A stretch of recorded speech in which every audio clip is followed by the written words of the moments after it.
கோரமா ஒரு கத்தியோட அம்மா மேல பாஞ்சு ஒரு திகில் முகம்.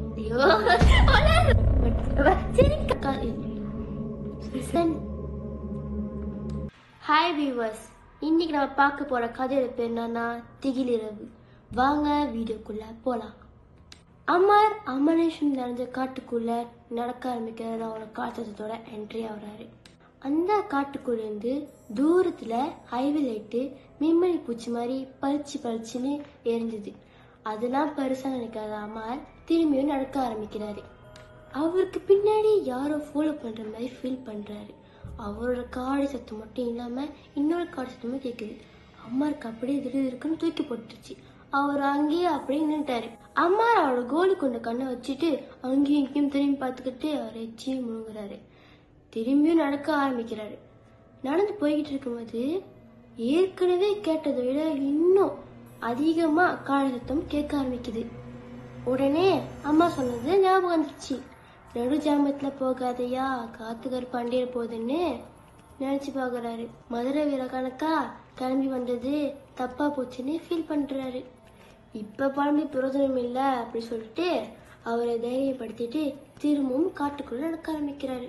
அப்ப அவரோட காது கிட்ட பலமா ஒரு மூச்சு காத்து கிராஸ் பண்ணுது. அம்மா பயத்தோட நல்ல கண்ணை முழிச்சு திரும்பி பார்த்தா கோரமா ஒரு கத்தியோட அம்மா மேல பாஞ்சு ஒரு திகில் முகம். அம்மா அப்படின்னு கதறி கொண்டு கீழே விழுந்தாரு அம்மாரு. பயத்தோட மெதுவா கண்ணை திறந்து பார்த்தா அந்த பயங்கர மூஞ்சி காணா போச்சு. கொஞ்ச நேரத்திலே அம்மாக்கு வெறுத்து போச்சு. அவரோட இதய துடிப்பு 100 மீட்டர் வேகத்துல வர காடி இன்ஜின் மாதிரி வேகமா துடிச்சிச்சு. அத பார்த்து வாயடிச்சு போய் நிக்க நகரத்துக்கு முன்னுக்கே கிட்ட நின்றுட்டு இருந்த அந்த பேய் அவரோட கழுத்தை பிடிச்சி அந்த இடத்துல தூக்கிடுச்சு. உடனே ஐயோ பேய் அப்படின்னு பலந்த சத்தோட கத்தி கீழே விழுந்தாரு. மூச்சு முட்டி வாயிலையும் மூக்கிலையும் மாறி மூச்சு விட்டு உடனே ஏஞ்சினாரு அம்மா. கை கால்லாம் அப்படி நடுங்கிக்கிட்டு, என்னை எதுவும் பண்ணிடாத, நான் என் வீட்டுக்கு ஒரே பையன், என்னை எதுவும் செஞ்சிடாத, என்னை இப்படியே விட்டுரு, நான் இப்படியே என் வீட்டுக்கு ஓடி போயிடுறேனே கெஞ்சி கேட்டாரு. அவருக்கு முன்னாடி 10 அடி தூரத்துக்கிட்ட மரத்துக்கு பின்னாடி ஒரு பேய பாக்குறாரு. பார்த்துட்டு அம்மாவோட இதய துடிப்பு திரும்பவும் வேகமா துடிக்க ஆரம்பிக்குது. பட்டுன்னு தலைக்கு மேல என்னமோ பாயிர மாதிரிலாம் தோண ஆரம்பிச்சிச்சு. அவர் தலையை திருப்பி பார்க்கும் போது அந்த இடத்துல பார்த்தமே அந்த பேய் இல்ல. அம்மாரப்போ மாரியாத்தா, காளியாச்சா, செல்லாத்தா, நீ மட்டும் எப்படியாவது காப்பாத்திராத்தா அப்படின்னு இருக்கிற எல்லாத்தகிட்டையும் ஒரு அப்ளிகேஷனை போட்டுட்டு கந்த சஷ்டி கவசத்தை பாடிக்கிட்டே மெதுவா காட்டுக்குள்ள திரும்பி நடக்க ஆரம்பிக்கிறாரு. ஐயா அவருக்கு முன்னாடி ஏதோ மேல இருந்து தொப்புனு கீழே வந்துருக்கு. வள கொலன்னு ஊத்துன மாதிரி இருந்திருக்கு. அம்மார் இது என்னடா சொல்லிட்டு கண்ணை திறந்து பாக்குறாரு. அம்மார் பாதி வெட்டப்பட்ட கையும் அந்த கையில பழைய மாடல் வாட்சும் கட்டி இருக்கு. அந்த வாட்ச் மேல காயத ரத்த கரை இருக்கிறத பாக்குறாரு. அத பார்த்துட்டு ஒரு காடே அதிர்ற மாதிரி வேகமா ஓட ஆரம்பிக்கிறாரு. ஓடிக்கிட்டே இருக்கும் போது திடீர்னு அவருக்கு பின்னாடி ஏதோ ஒரு பேய் வந்து உக்காந்துச்சு. உக்காந்த உடனே அம்மாரு பயந்து கத்திக்கிட்டே கீழே விழுந்து, அம்மாரே அம்மாரே அப்படின்னு பட்டுன்னு யாரோ அவர் மூஞ்சில தண்ணி தெளிக்கிறாங்க. பாயத்துக்குத்தோட கடந்து பார்க்கும் போதே மின்னுக்கு அவங்க அம்மா வந்து நின்று இருக்காங்க. உடனே அம்மார், எம்மா என்னை காப்பாத்துமா, ஏதோ ஒரு பேய் என்னை காவாங்க பாக்குதுமா அப்படின்னு சொல்றாரு. சீக்கிரமா என்னை காப்பாத்தி நம்ம வீட்டுக்கு கூட்டியாந்துராத்தா அப்படின்னு அவங்க அம்மாவை காலை பிடிச்சி கதறி அழுகுறாரு.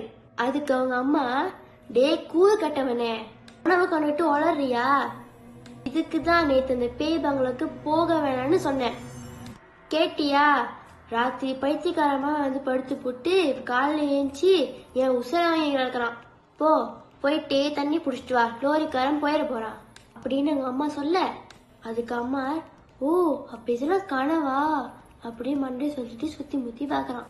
அவங்க அம்மா சொன்ன மாதிரியே 2 சிவ குடத்தை எடுத்துக்கிட்டு தண்ணி பிடிக்க நடந்து போறாரு. இப்பதான் இந்த கதையிலேயே பெரிய ட்விஸ்டோட ஆரம்பிக்க போகுது. தண்ணியில ஒரு எண்ணெய் கிட்ட குடத்தை கொடுக்கும் போது எதார்த்தமா ஒரு லெப்ட் ஹேண்ட பாக்குறாரு. அத பார்த்துட்டு உடம்புலாம் சிலுக்க ஆரம்பிச்சு அங்கேயே மயக்க போட்டு கீழே விட்டாராமா. தனியா இருக்கிற அண்ணன் டே தம்பின்னு தண்ணி தெளிச்சு எழுப்புறாரு. என்னதான் ஆச்சு சொல்றது பார்த்தா நேத்து கனவுல வெட்டப்பட்ட கையில அந்த வாட்சி இப்போ அம்மாவோட லெஃப்ட் ஹேண்ட் சைடு கையில இருக்கு. பாத்தீங்களா இந்த மாதிரி ஒரு கனவை? இந்த மாதிரி ஒரு கனவே யாருக்குமே நடந்திருக்காது, ஆனா அம்மாவுக்கு நடந்திருக்கு. ஸோ இவ்வளவுதான் இந்த வீடியோ. தேங்க்ஸ் ஃபார் வாட்சிங். அப்புறம் உங்களுக்கு இந்த வீடியோ பிடிச்சிருந்துச்சுன்னா கமெண்ட் பண்ணுங்க. உங்களுக்கு ஏதாவது இந்த மாதிரி crime video, murder video, horror story, love story எதுவாக இருந்தாலும் சொல்லுங்க, கண்டிப்பா போடுவோம். தேங்க்யூ, பாய். அப்புறம் மறக்காம சப்ஸ்கிரைப் பண்ணிடுங்க, பக்கத்துல பெல் பட்டனை பிரஸ் பண்ணிடுங்க. பாய். போய் போடி போயிடுறேன். போய் ஒரு ரத்த கண்ணை திறந்து அவங்க ஏன்ப்பா நீங்க ஏதோ சாரி சப்ஸ்கிரைப் பண்ணுங்க, பக்கத்துல பெல் பட்டன். ஐயோ